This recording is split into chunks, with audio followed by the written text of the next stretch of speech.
और देखो गौतम ऋषि का नियम क्या है कि गौतम ऋषि का सदा का नियम था और नहाते थे गंगा सवेरे सवेरे।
पूजा नहा धो के मुनिवर करे माँ की पूजा चढ़ाते हैं फूलेवा सवेरे सवेरे।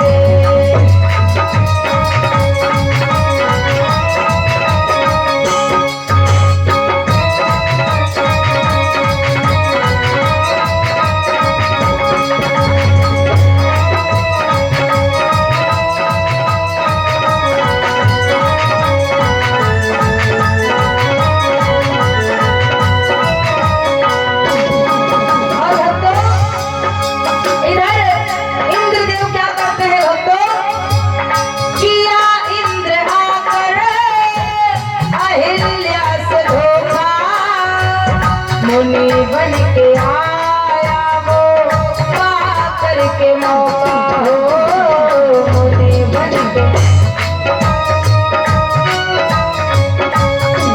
क्योंकि जिस समय चंद्रमा का भेष बना करके यानी चंद्रमा मुर्गा का भेष बना करके पहुंचे तो मुर्गा के भेष में जब आवाज लगाई तो गौतम ऋषि जी को पता चला कि प्रातः हो गया है, सुबह हो गई है। तो आज बेचारे उठे रोज की तरह गंगा मैया के घाट पर जाकर के स्नान करने के लिए बेचारे निकल जाते हैं अपने घर से। जैसे ही कुटिया में अकेली अहिल्या पा करके गौतम ऋषि का भेष बना करके देवराज इंद्र भीतर जाते हैं और क्या करते हैं भक्तों, इंद्र आकर अहिल्या से धोखा मुनि बन के आया वो पाकर के मौका हो मुनि बन के।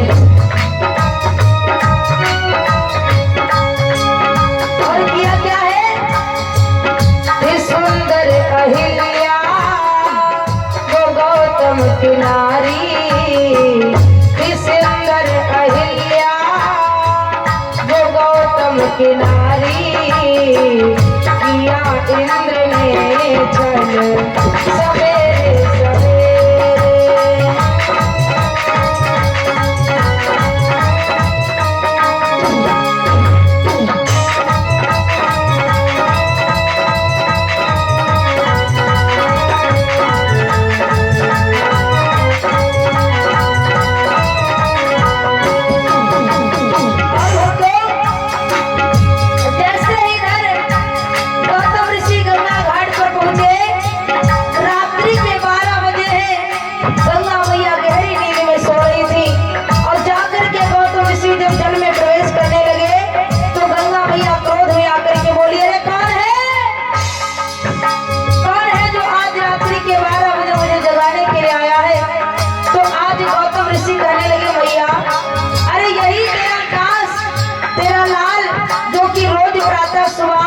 स्नान करने के लिए आया करता था तेरा गौतम। आज भैया गंगा कहने लगी बेटा इतने समय तू क्या कर रहा है? तो कहने लगी भैया कि मैं तो स्नान करने आया हूँ। तो मैया गंगा ने जवाब दिया है बेटा ये तू क्या कह रहा है? अभी रात्रि के 12 बजे है। तो गंगा मैया को जब शंका हुई तो गंगा मैया ने ध्यान लगा करके देखा तो इंद्र क्या कर रहा है? गौतम का भेष बना करके बैठा हुआ है मैया अहिल्या के पास में। तो गंगा मैया ने पूरा भेद बताया है किसको? गौतम ऋषि को। क्या कहा है? मुनि ने कवच कमंडल उठाया क्रोधित हो गंगा माँ ने भेद है बताया हो।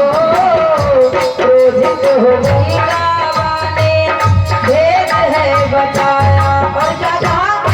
अभी रात के बेटा 12 बजे हैं। अभी रात के बेटा 12 बजे हैं। किया इंद्र ने छल घर में तेरे।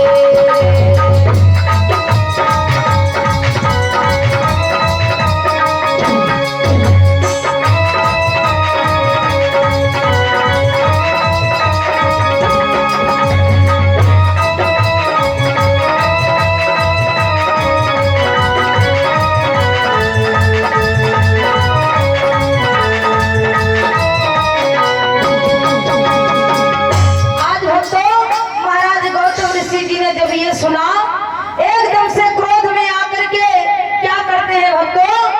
जाकर के भैया क्रोध में उठाया अपना कमंडल और बेचारे गीले वस्त्रों में ही चल दिए। और जाते जाते जब जाकर के पहुंचे अपने आश्रम पर तो क्या देखा? बाहर देखा है चंद्रमा, जो देव चंद्रमा है ना, आज चंद्रमा मुर्गा का भेष बना करके एक कोने में खड़े आवाज लगा रहे हैं। आज भक्तों जैसे ही ये दृश्य देखा है तो देवराज इंद्र भीतर गौतम का भेष बना करके बैठे थे। तो भैया जाते जाते अब चंद्रमा को इन्होंने श्राप दे दिया। अरे दुष्ट देवता, तुम देवताओं में कहे जाते हो, चंद्रमा को सब देवता मानते हैं, लेकिन आज तुम्हारी तो ये क्रूरता मुझे पसंद ही नहीं आई। अरे तुमको देवता कहते लोग? अरे जाओ, मैं तुम्हें श्राप दे रहा हूँ कि तुम जितने श्वेत हो, जितना तुम्हारा नाम और जितना तुम्हारा काम है, सब तुम्हारा काम आज ही नष्ट हो। और जाओ, मैं तुम्हें श्राप देता हूँ कि तुम्हें आज से जो भी देखेगा वो कलंकित हो जाएगा। आज से तुम हमेशा कलंकित ही रहोगे। आज भैया श्राप दे करके भीतर जब पहुंचे और भीतर पहुंच करके आज देखा और देख करके भैया अंदर गए, जो देखा क्या है? देवराजेंद्र चंद्र यानी देवराजेंद्र गौतम का ही भेष बना करके बैठे थे। तो गौतम के भेष को जब देखा तो देवराजेंद्र अपने भेष में आ गए। अरे दुष्ट लोग देवताओं के राजा तुझे कहते हैं, जा तूने एक भग के कारण ऐसा किया है, तेरे शरीर में सब भग ही भग हो जाए। आज भैया इनको श्राप दे करके देखा क्या है? उनकी एक छोटी बेटी थी जिनका नाम था अंजना। अंजना को देखा कि नींद में आकर के शोर शराबा सुन के आई और जैसे भैया नींद में वह कन्या वहां पर आई तो क्रोध की आवेश में आकर के इधर गौतम ऋषि जी ने अपनी कन्या को भी श्राप दे दिया। और क्या कहा है? जाओ, अरे मैं तुझे श्राप देता हूँ, ऐसी संतान का मैं क्या करूँ जो घर में गलत होते हुए रोक रहा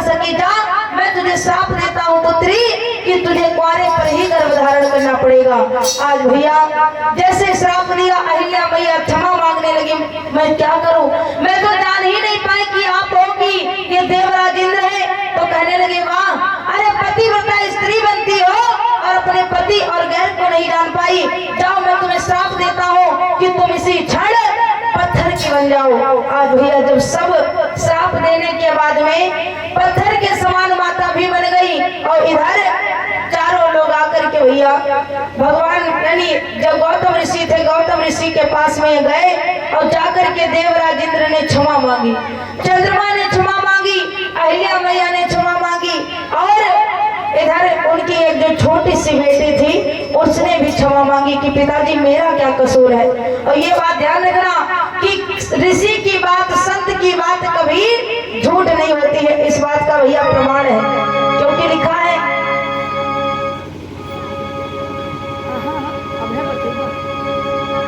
देखिए भक्तों, जैसे ही इधर सबको श्राप देने के बाद में जब इधर संत का हृदय भैया मक्खन के समान होता है तो बिल्कुल भैया पिघल जाता है, क्योंकि लिखा है